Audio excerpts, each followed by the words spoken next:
Olá, meu nome é Sebastião Ernesto, eu sou médico anestesiologista e vou falar sobre fisiologia respiratória. Embora a principal e mais conhecida função do sistema respiratório seja a captação de oxigênio para utilização nas células e produção de reservatórios de energia, principalmente na forma de ATP, para manutenção da função celular de uma maneira geral, e também da eliminação do CO2, resíduo metabólico produzido pelas células de uma maneira geral. O sistema respiratório também é responsável por outras importantes funções, como a manutenção do pH, que também está relacionada principalmente com a manutenção do CO2 corporal e da pressão parcial de CO2 na corrente sanguínea, a produção de voz, recurso importante na comunicação interindividual, na obtenção de recursos de lazer, de solicitação de socorro, entre outras, a, o cuidado na preservação, evitando infecções, uma vez que o sistema respiratório é provido de mecanismos que evitam ou tentam inibir a instalação de agentes infecciosos, principalmente na árvore respiratória, utilizando filtros, secreções que ajudam a eliminar as secreções, filtros constituídos por pelos e por cílios que tendem a conduzir essa secreção com resíduos ali encontrados para que sejam então expelidos pelas vias aéreas superiores e pela boca. E também a manutenção de metabolismo, principalmente relacionados à metabolização de substâncias e até algumas substâncias utilizadas na forma de terapia, algumas drogas que são metabolizadas nos pulmões, uma parte, por exemplo, dos anestésicos locais que são absorvidos para a corrente sanguínea sofrem algum grau de metabolização ali, a produção de enzimas que vão ativar a angiotensina para a produção de outros substratos importantes na manutenção da homeostasia e a metabolização de bradicinina para que haja uma estabilidade hemodinâmica também, entre outros. Então, o sistema respiratório ele tem uma função muito importante na respiração externa, na respiração que traz oxigênio para o corpo e elimina o CO2. Friso isso porque também tem a respiração celular, mas também tem funções outras importantes, como as mencionadas aqui. Como foi comentado de maneira bastante breve durante a explanação sobre anatomia no vídeo sobre anatomia respiratória, ocorre um cortejo de situações que induzem, em última análise, a uma aspiração do conteúdo de ar ambiente ou de oxigênio ou do gás que se oferece às narinas do paciente ou eventualmente a uma prótese respiratória que pode ser instalada por via oral, por via nasal, por via traqueal. E durante a respiração espontânea, a ativação que se inicia no tronco cerebral, através dos centros respiratórios, faz com que haja a contração da musculatura inspiratória, que através principalmente da contração do músculo diafragma, que contribui com cerca de 70% do volume corrente que entra nos pulmões do paciente, e também com a contração da musculatura intercostal externa, que contribui com o restante da capacidade inspiratória. Então, são esses músculos os principais atores na formação do volume corrente numa respiração no estado de repouso. Em situações de atividade física ou de aumento da necessidade metabólica, pode haver a ativação de outros músculos inspiratórios acessórios, como o músculo externo cleidomastoide e os músculos escalenos. Então, esses músculos também atuariam nessa necessidade maior de oxigênio, fazendo com que haja uma maior amplitude da expansão torácica. Mas, em estado de repouso, o diafragma, que se mantém em repouso na forma de cúpula, ele, ao se contrair, ele aumenta o comprimento, o diâmetro vertical do tórax do paciente, fazendo com que haja um aumento da capacidade do volume intratorácico. E a musculatura intercostal externa, aumentando o diâmetro horizontal do tórax, através da elevação das costelas e do externo, faz com que haja uma maior capacidade volumétrica intrapulmonar. Isso gera uma pressão negativa intrapleural que faz com uma atração da parede externa dos pulmões, que vai então se expandindo e transmitindo aquela pressão negativa intrapleural para os alvéolos. Os alvéolos, então, aspiram o conteúdo gasoso ambiental ou oxigênio, como foi mencionado anteriormente, e esse conteúdo gasoso entra nos alvéolos do paciente para que seja feita a troca gasosa na membrana alveolar, na intenção de levar oxigênio aos tecidos. A inspiração, então, é um processo ativo que é ativado pelo tronco cerebral. Após a expansão do tórax, alguns reflexos fazem com que haja uma desativação desse mecanismo inspiratório ativo e há um relaxamento da musculatura inspiratória, o tórax começa a diminuir o seu diâmetro, gera uma pressão mais positiva intrapleural que comprime o tórax, que comprime o pulmão, e também pela retração das estruturas elásticas intersticiais, tanto de tórax quanto de pulmões, além da tensão superficial intra-alveolar, do líquido que forra a parede interna dos alvéolos. Esses mecanismos todos fazem com que haja, com o relaxamento da musculatura inspiratória, uma diminuição do volume alveolar, que faz, então, a expulsão do seu conteúdo gasoso, eliminando aquele CO2 que entrou ali nos alvéolos. Em situações extenuantes, como aquelas mencionadas na fase inspiratória, também pode haver a ativação de musculatura expiratória acessória, que é constituída principalmente pela musculatura abdominal e pelos músculos intercostais internos. A respiração, então, pulmonar se dá dessa forma, e os mecanismos são complexos e adaptativos e interligados, como vamos ver mais para frente. Após a absorção daquele oxigênio através da membrana alveolar para o sangue, esse oxigênio é levado às diversas células do corpo, onde vai haver, então, a absorção intracelular, para que haja, então, a respiração celular, onde o oxigênio vai contribuir para a formação de moléculas de ATP, entre outras, para gerar energia para a ativação dos diversos mecanismos e as diversas atividades celulares. Nesse diapositivo, então, a demonstração esquemática dos músculos e do processo que ocorre durante inspiração e expiração.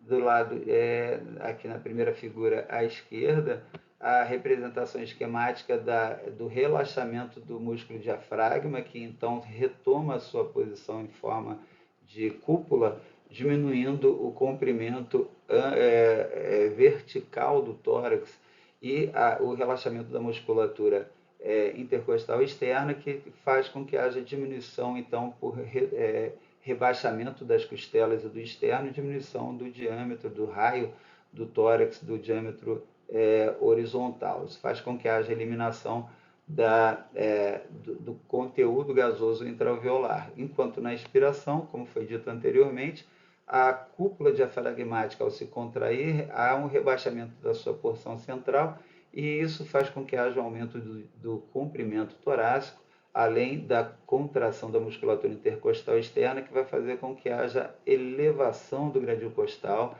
e do externo, fazendo com que haja também um aumento do diâmetro horizontal do tórax, e aí isso gera uma pressão negativa intrapleural, que vai fazer com que haja também uma transmissão dessa pressão negativa ao interior dos alvéolos, e os alvéolos, então, aspiram o conteúdo gasoso através das vias aéreas superiores para abastecimento de oxigênio desses alvéolos e assim a respiração alveolar se dá.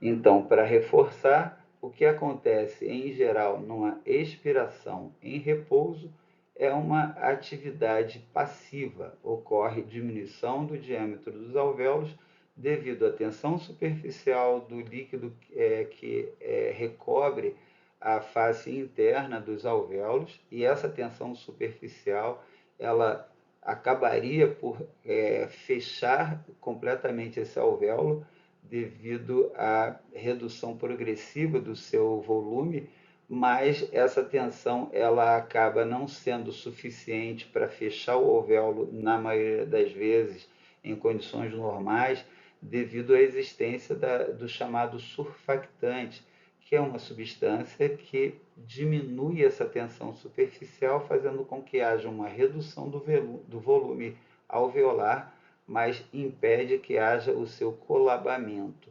O surfactante impede a atelectasia. Por isso, em algumas situações, em pacientes que, por exemplo, recebem oxigênio a 100% durante muito tempo, ou em neonatos, principalmente prematuros, que ainda não são capazes de produzir o surfactante, aquelas células pneumócitos tipo 2 ainda não estão desenvolvidas o suficiente, e a pouca quantidade ou qualidade do surfactante não consegue impedir que essa tensão superficial provoque a telectasia.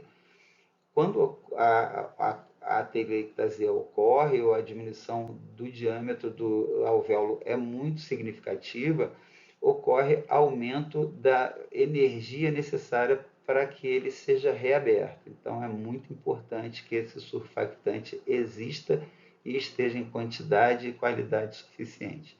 Então, a expiração é dependente da tensão superficial, do recolhimento do tórax e do recolhimento dos pulmões. Esses dois acontecem devido a estruturas elásticas do interstício pulmonar e do interstício do tórax, da parede do tórax. Agora, olhando para dentro do tórax do paciente, numa demonstração esquemática, pode ser visto aqui na figura à esquerda que com o diafragma ainda em repouso, o tamanho do pulmão ele é tal que ainda não permite a abertura do alvéolo. Quando ocorre aqui, demonstrado na figura 2, o rebaixamento do diafragma, ocorre aumento do tamanho vertical do tórax e, assim, consequentemente, do pulmão, que gera uma pressão negativa que é transmitida ao alvéolo, e esse alvéolo aumenta de tamanho, fazendo com que haja a aspiração do conteúdo gasoso das vias aéreas superiores. Então, aquela pressão subatmosférica que gerou o aumento do tamanho do alvéolo e, assim, também nele gerou uma pressão subatmosférica com entrada de ar das vias aéreas superiores para os alvéolos, quando os alvéolos se enchem de ar renovado, ocorre a diminuição daquela negatividade e a pressão volta a se igualar à pressão atmosférica com parada de movimentação de ar. O diafragma começa a relaxar, formando de novo a cúpula e aumenta a sua altura com diminuição do comprimento vertical do tórax e dos pulmões, assim como a diminuição do diâmetro horizontal, e a pressão então começa a ficar maior que a pressão atmosférica, o que faz com que haja expulsão do ar alveolar, até que essas pressões voltam a ficar iguais à pressão atmosférica, interrompe-se a saída do ar de novo e inicia-se um novo estímulo, a nova contração do diafragma e dos músculos intercostais externos para gerar de novo um novo ciclo, uma nova geração de pressão subatmosférica intrapleural, intraalveolar e a aspiração de ar, de oxigênio para os alvéolos no novo ciclo respiratório. Dizemos que em indivíduos adultos normais, a frequência respiratória vai aumentar ou diminuir dependendo da atividade metabólica, das necessidades do indivíduo e de algumas patologias. Em geral, uma frequência de 12 a 20 incursões por minuto é o que se encontra na maioria dos adultos jovens saudáveis. Essa frequência ela é contada pela inspiração e expiração de um determinado volume, que é chamado volume corrente. O volume corrente é em torno de 500 ml no indivíduo adulto, é o volume que entra e que sai dos pulmões do paciente numa ventilação de repouso. Se o indivíduo força a inspiração para inspirar um volume maior que o volume corrente, ele vai gerar um outro volume. Todo o volume inspirado, além do volume inspirado no volume corrente normal, é chamado de volume de reserva inspiratória. Esse volume de reserva inspiratória, quando o indivíduo faz a inspiração máxima, ele pode atingir volumes de até 3.000 ml. Quando somamos esse volume de reserva inspiratória com o volume, com o volume corrente, nós temos o resultado de um termo chamado capacidade inspiratória. Capacidade inspiratória é a soma do volume corrente com o volume de reserva inspiratório. Da mesma forma, se o indivíduo faz uma expiração forçada, ele pode conseguir expirar até 1.100 ml além daquele volume corrente. A soma do volume de reserva expiratória com o volume corrente gera um termo denominado capacidade expiratória. Então, os volumes, quando somados, eles vão gerar alguma capacidade. São vários os termos elaborados. A capacidade vital forçada ou a capacidade pulmonar total é a soma do volume de reserva inspiratório com o volume corrente e com o volume de reserva expiratório. Então, esses três volumes geram a capacidade vital. E existe um volume chamado volume residual, que é um volume que não conseguimos eliminar por mais que forçássemos a expiração. O volume residual ele permanece nos alvéolos mesmo após uma expiração forçada. E ele só diminui em situações patológicas, acúmulo de líquido nos alvéolos ou secreções e assim sucessivamente. Existem alguns exames feitos através de espirometria que são oriundos da mensuração desses volumes e capacidades e da relação entre uns e outros. Um dos exames mais importantes é a relação entre volume expiratório forçado no primeiro segundo e a capacidade vital forçada, que é o chamado índice de Tifenor. Isso aí gera uma série de conceitos onde a capacidade vital forçada, onde o volume de reserva expiratório, comparado com a capacidade vital forçada, deve ser maior que 70%. Se o indivíduo tem uma relação de índice de Tifenor inferior a isso, provavelmente ele tem uma restrição à eliminação do ar alveolar, e isso acontece em indivíduos que têm asma, bronquite, alguma doença broncoespástica. Da mesma forma, indivíduos que têm a capacidade vital forçada reduzida são indivíduos que têm alguma doença restritiva, ele não tem capacidade de expandir o tórax adequadamente para trazer um volume corrente adequado para as suas necessidades. E, além desses, outros conceitos são oriundos dessas relações para que gerem em clínica um diagnóstico ou outro relacionados com a resistência à passagem do ar pelas vias aéreas, dizemos que há uma doença restritiva, ou que é uma doença obstrutiva, perdão, ou uma alteração na capacidade vital forçada que não permite amplitude maior na inspiração, e aí sim uma doença restritiva. Existe a restrição ao aumento da amplitude do tórax para a geração de volume corrente adequado. É muito importante manter uma relação saudável entre o ar que entra nos alvéolos e a quantidade de sangue que passa na sua periferia. Isso se chama relação ventilação-perfusão.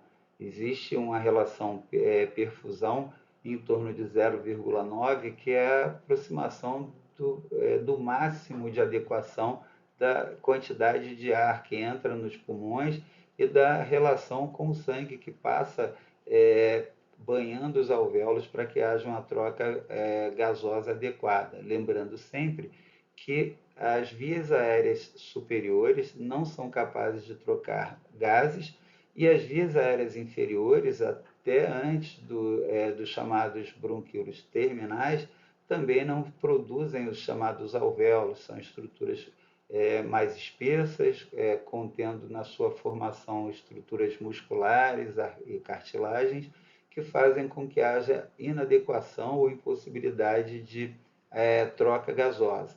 Os bronquíolos respiratórios já começam a gerar os alvéolos e os ductos alveolares são a extremidade praticamente final das vias aéreas inferiores, gerando os alvéolos, gerando os sacos alveolares, que são as estruturas onde há maior troca gasosa, e ali há necessidade de boa amplitude desses alvéolos, boa movimentação de expansão e deflação, mas também existe a necessidade de uma adequada perfusão sanguínea para que haja não só a chegada do oxigênio, mas também a capacidade de extração desse oxigênio do alvéolo e de deposição do CO2 ali. Existe, então, a possibilidade de, em alguns setores dos pulmões, haver mais ventilação do que perfusão sanguínea, e assim o oxigênio que chega ali não é absorvido para as vias aéreas. Essa parte do sistema respiratório é chamado de espaço morto. Existe o espaço morto anatômico, que é constituído de traqueia, brônquios, etc., e o espaço morto fisiológico, que constitui outras regiões que são aeradas, são ventiladas, mas não são perfundidas. E existe também regiões onde os alvéolos não são aptos a trazer oxigênio para os capilares pulmonares, e assim é uma região que é perfundida, mas não é oxigenada. Essa região é chamada de região de shunt, é a chuntagem, é onde há o bypass. Aquele sangue passa por ali, mas volta sem oxigênio e é incapaz de deixar ali o CO2 que foi produzido pelas células e está sendo trazido para os pulmões para ser eliminado. Lembrar sempre que o dióxido de carbono tem uma capacidade de difusão de cerca de 20 a 24 vezes a do oxigênio. Então, sempre que houver alteração na relação ventilação-perfusão, o oxigênio é o gás que sofre maior dificuldade de difusão. O CO2, o dióxido de carbono, pela sua maior difusão, ele ainda consegue uma difusão um pouco mais acelerada pelo gradiente de concentração, a uma compensação para aquelas regiões onde não há uma relação ventilação-perfusão adequada. Então, nos alvéolos, temos uma mistura gasosa rica em oxigênio que gera um gradiente de concentração, já que o sangue que passa nos capilares periféricos a esse alvéolo é um sangue deoxigenado, é um sangue dessaturado. Então, existe um gradiente de concentração favorável à passagem do oxigênio através da membrana do alvéolo, que passa também pela membrana basal até atravessar o endotélio dos capilares ali e passar para a corrente sanguínea. Da mesma forma, o dióxido de carbono caminha em sentido contrário, sendo liberado do plasma para passagem por gradiente de concentração para o interior dos alvéolos e ali serem eliminados. Lembrando sempre que essa parede alveolar é formada pelo pneumócito tipo 1, que é o endotélio que forma o arcabouço alveolar, mas também contém os macrófagos, que são responsáveis pela defesa contra infecções, pela retirada de corpos estranhos, de debris e de outras substâncias, e que levam essas substâncias para o sistema linfático, principalmente, para serem trazidos de volta ou serem encaminhados para a circulação sanguínea e serem, então, retirados pelo sistema retículo endotelial. Além dos macrófagos, que tem essa função, e dos pneumócitos tipo 1, também existem os pneumócitos tipo 2, que são responsáveis pela produção do surfactante, aquela substância que mantém o alvéolo na sua condição ainda aberta, mesmo na fase expiratória final. Ele ajuda a reduzir a tensão superficial do líquido que forra internamente os alvéolos.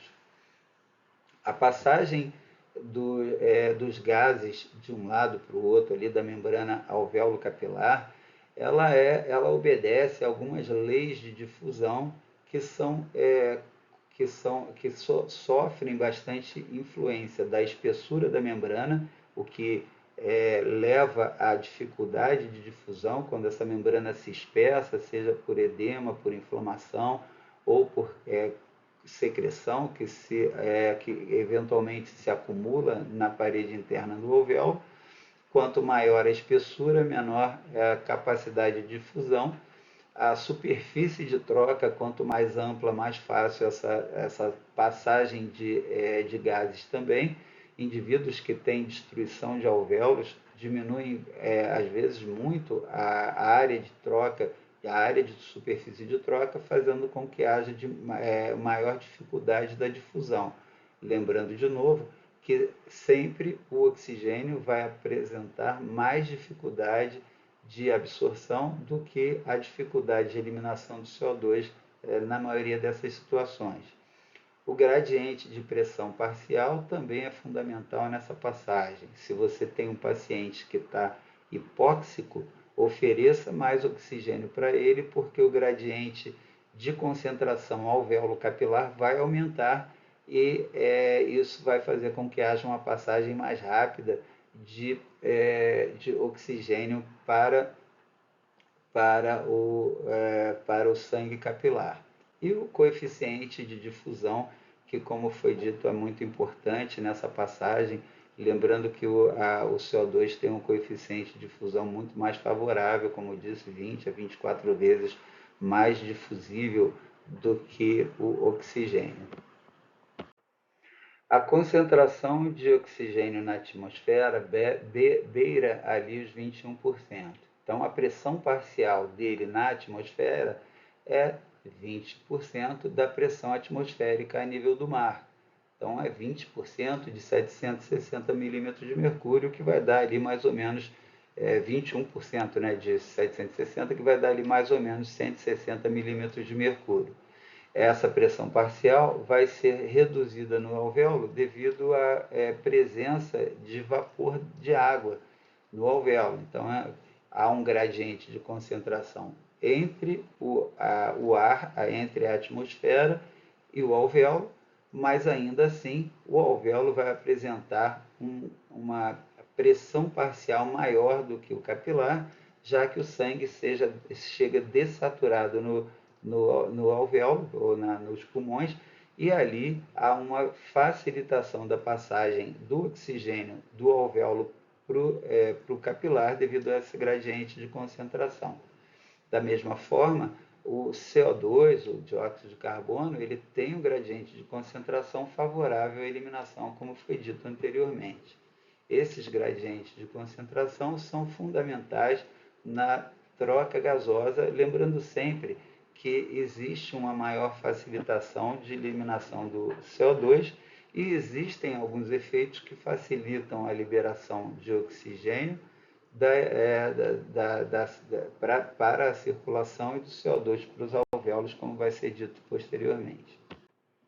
O sangue bombeado pelo ventrículo direito para as artérias pulmonares chega aos alvéolos com uma pressão parcial de oxigênio em torno de 40 milímetros de mercúrio, bastante baixa, e por isso aquele oxigênio do alvéolo que chega numa pressão parcial em torno de 104, lembrando que a pressão parcial na atmosfera era de 160, mas ao chegar nos alvéolos, esse oxigênio se dilui devido à presença de vapor d'água caindo para uma pressão parcial em torno de 104.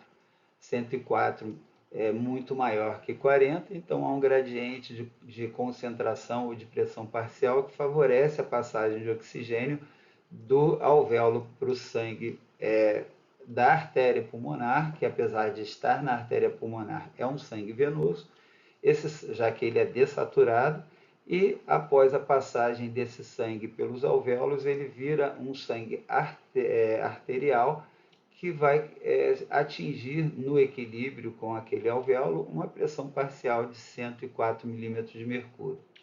Por outro lado, esse mesmo sangue venoso que chega bombeado pelo ventrículo direito aos alvéolos, ele, numa pressão parcial de CO2 de 45 milímetros de mercúrio contra uma pressão parcial de CO2 na atmosfera de cerca de 0,3 milímetros de mercúrio, ele acaba chegando no alvéolo com uma pressão parcial muito mais fácil de passar do sangue para o alvéolo. Então, um gradiente de concentração bastante grande faz com que haja um equilíbrio e a pressão parcial de dióxido de carbono, após o equilíbrio, atinge valores de 40 milímetros de mercúrio. Então, o excedente é eliminado pelas vias aéreas e o sangue arterializado volta para o átrio esquerdo, para ser então dali encaminhado para o ventrículo esquerdo e dali para a artéria aorta e os diversos tecidos orgânicos, onde vai chegar com uma pressão parcial gradativamente reduzida à medida que o sangue vai passando pelas diversas artérias. Ele vai então fornecendo uma quantidade de oxigênio e esse oxigênio vai então caindo, diminuindo a sua pressão parcial no sangue arterial.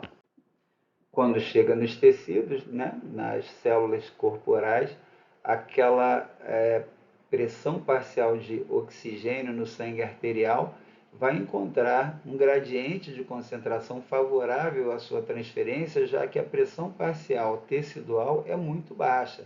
Na célula, a pressão parcial de oxigênio é da ordem de 20 milímetros de mercúrio. Então, esse oxigênio que sobrou de todo aquele que a célula recebeu, ele é muito pouco ainda para gerar dificuldade na transferência do oxigênio da artéria para a célula.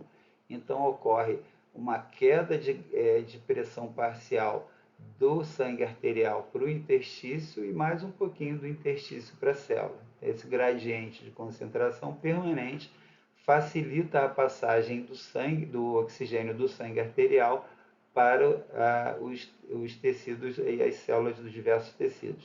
Enquanto isso, a célula que gerou uma produção de dióxido de carbono vai eliminar esse dióxido de carbono para o interstício, que tem uma pressão parcial um pouquinho menor, e ali do interstício o dióxido de carbono vai encontrar ainda um gradiente de concentração contra o sangue arterial e vai eliminar então esse CO2 para corrente sanguínea, e aí vai se reiniciar todo o ciclo circulatório e a respiração tecidual e a respiração pulmonar se repete a cada ciclo.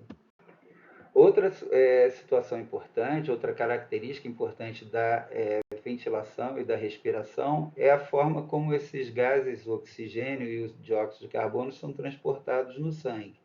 O oxigênio ele tem grande afinidade pela hemoglobina, cerca de 98,5% do oxigênio que respiramos se ligam à hemoglobina formando a oxihemoglobina. apenas 1,5% desse oxigênio respirado fica dissolvido no plasma. Há um aumento da afinidade da hemoglobina em algumas situações. Dizemos que nessas situações ocorre um desvio da curva de dissociação da oxohemoglobina para a esquerda, e mesmo com pequenas pressões parciais de oxigênio no sangue, ocorre uma grande saturação de hemoglobina pelo oxigênio. Ao contrário, em outras situações, ocorre o desvio da curva de dissociação para a direita, ou seja, precisa que haja alta pressão parcial de oxigênio para conseguir saturar a hemoglobina. E quando que isso acontece, uma situação ou outra? A curva desvia para a esquerda, ou seja, aumenta a afinidade da hemoglobina pelo oxigênio em situações de alcalose, tanto respiratória quanto metabólica, diminuição do 2,3-fosfoglicerato, a diminuição da temperatura e pacientes com hemoglobina fetal. O 2,3-fosfoglicerato ele está diminuído na hemácia do recém-nascido e, além disso, a hemoglobina fetal que se encontra ali dentro vai ter uma afinidade extremamente elevada ao oxigênio. Esses são indivíduos que têm mais dificuldade para liberar o oxigênio nos tecidos. Por outro lado, pacientes que apresentam acidose de qualquer forma, ou seja, o aumento da concentração da pressão parcial de CO2 ou aumento da concentração hidrogeniônica com queda do pH, pacientes que apresentam aumento do 2,3-fosfoglicerato, o aumento da temperatura, esses pacientes vão apresentar o desvio para a direita.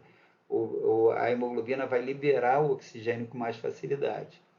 Uma situação bastante ímpar é a situação da intoxicação pelo monóxido de carbono. O monóxido de carbono tem uma afinidade pela hemoglobina 200 vezes maior que o oxigênio. Isso faz com que a hemoglobina tenha pouco espaço para ligar com o oxigênio. Ela fica ocupada numa ligação extremamente forte, quase irreversível, e o oxigênio vai ter dificuldade para ligar ali. Mas o oxigênio que já está ligado na hemoglobina, por paradoxal que possa parecer, no indivíduo com intoxicação por monóxido de carbono, a hemoglobina não vai liberar facilmente aquele oxigênio. Ou seja, a hemoglobina ela vai absorver pouco oxigênio, mas o oxigênio que se ligar a ela, o monóxido de carbono não deixa ela liberar fácil. Então é uma situação extremamente grave. Em relação ao dióxido de carbono, o seu transporte é mais a nível de CO2 dissolvido no plasma, como vai ser visto posteriormente. Ele é transportado na forma de bicarbonato, sendo ligado à molécula de água por ação da anidrase carbônica, e essa ligação vai gerar o ácido carbônico, que vai ser então separado, dissociado em moléculas, em íons de hidrogênio, o que gera a acidificação, a queda do pH, e o bicarbonato, íon bicarbonato. Se eu quiser saber quanto de oxigênio está sendo transportado no sangue do meu paciente, eu preciso conhecer a fórmula do conteúdo arterial de oxigênio. Então, a fórmula do conteúdo arterial de oxigênio envolve a quantidade de hemoglobina, a sua saturação e a pressão parcial de oxigênio no sangue. A segunda metade da fórmula é a fórmula que representa a quantidade dissolvida. A gente tem 0,03 ml de oxigênio para cada 1 milímetro de mercúrio de pressão parcial de oxigênio no sangue, o que é extremamente pouco, é quase nada. A maior quantidade vai mesmo na hemoglobina. E para cada 1 grama de hemoglobina, eu vou ter 1,39 ml de oxigênio numa saturação de 100%. Então, se houver saturação de 100%, essa é a capacidade máxima de transporte de oxigênio pela hemácia. Então, se eu quiser saber quanto que o paciente está transportando, eu vou ter que multiplicar a capacidade máxima pela saturação pela quantidade de hemoglobina vezes a saturação. Então, se não tiver 100%, vai ter menos que essa quantidade de 1,39. Então, essa é a fórmula do conteúdo de oxigênio a ser transportado por ml de sangue. E se eu quiser saber qual que é a oferta de oxigênio que esse paciente está apresentando, é só multiplicar isso pelo débito cardíaco, que eu vou saber quanto que eu tenho de oferta de oxigênio para esse paciente. Então, essa é a fórmula do conteúdo arterial de oxigênio. Como dissemos anteriormente, cerca de 70% do dióxido de carbono é transportado no plasma, ele vai na forma de bicarbonato. 23% vão ligados a proteínas, principalmente a hemoglobina, e cerca de 7% vão diluído mesmo, dissolvido mesmo no plasma. Tá? E como que é feito isso? O dióxido de carbono, ao ser eliminado da célula para o interstício, do interstício para a hemácia e para o plasma, quando chega ali, ele sofre a ação da anidrase carbônica, se liga à água produzindo ácido carbônico, que subsequentemente se dissocia a hidrogênio e um bicarbonato. Esse hidrogênio gera uma queda do pH, uma acidose, chamada acidose respiratória, porque é causado pelo aumento do conteúdo de CO2. Mas quando chega lá perto do alvéolo, o bicarbonato e o hidrogênio se ligam de novo, produzem o ácido carbônico de novo, pela anidrase carbônica, eles são dissociados em água e dióxido de carbono, sendo que a água vai constituir componente do plasma e o CO2 vai ser eliminado via passagem pela membrana alvéolo-capilar, vai para o alvéolo e dali para as vias respiratórias superiores.